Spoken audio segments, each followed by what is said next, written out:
हर हर महादेव, सोमवार का दिन और श्रावण का महीना, ये दोनों ही जब आते हैं ना, तो मन अपने आप ही महादेव की भक्ति में रम जाता है।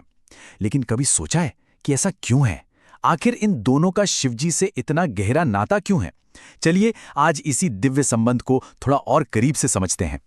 तो मूल सवाल यही है, आखिर सोमवार और श्रावण मास में ऐसा क्या खास है जो ये महादेव को इतने प्रिय हैं?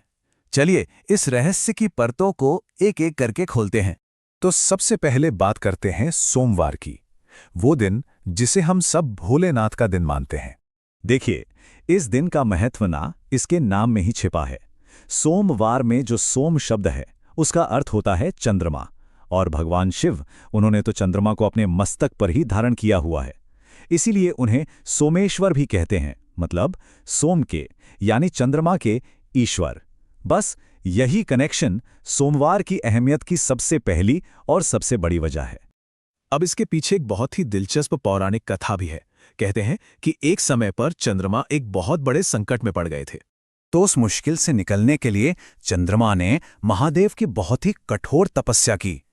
उनकी भक्ति इतनी अटूट और सच्ची थी कि भोलेनाथ उनसे प्रसन्न हो गए और उन्होंने चंद्रमा को उस संकट से उभार लिया। और जानते हैं, जिस दिन भगवान शिव ने चंद्रमा को बचाकर अपने मस्तक पर जगह दी, उन्हें हमेशा के लिए अपनी शरण में ले लिया, वो दिन सोमवार का ही था। बस उसी दिन से सोमवार हमेशा हमेशा के लिए महादेव को समर्पित हो गया। और इसीलिए ये माना जाता है कि सोमवार को शिवजी की पूजा करने से मन को शांति मिलती है, शीतलता मिलती है, एक स्थिरता मिलती है।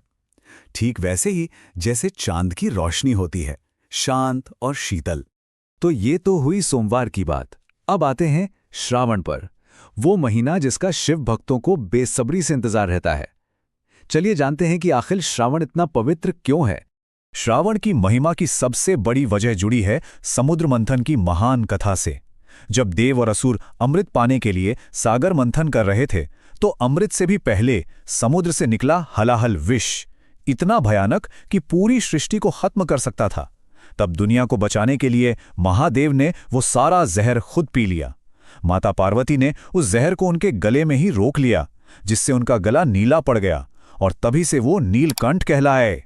और ये जो पूरी की पूरी ब्रह्मांडीय घटना घटी, ये श्रावण के महीने में ही हुई थी। इसी वजह से ये महीना इतना ज्यादा महत्वपूर्ण हो गया।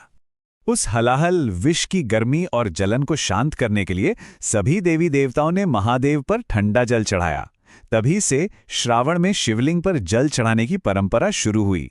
ये एक तरह से महादेव के उस महान त्याग के लिए हमारा धन्यवाद है, और उन्हें शीतलता पहुंचाने का एक प्रतीक भी। लेकिन श्रावण की कहानी यहीं खत्म नहीं होती। इसकी पवित्रता की एक और भी बड़ी वजह है।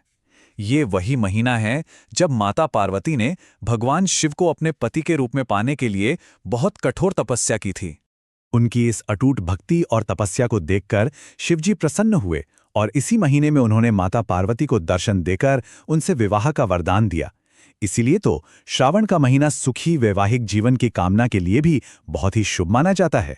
तो अब जब हम इन दिव्य कथाओं को जान गए हैं, तो ये समझना भी जरूरी है कि इस उपासना का, इस भक्ति का असल में महत्व क्या है और इससे क्या क्या लाभ मिलते हैं।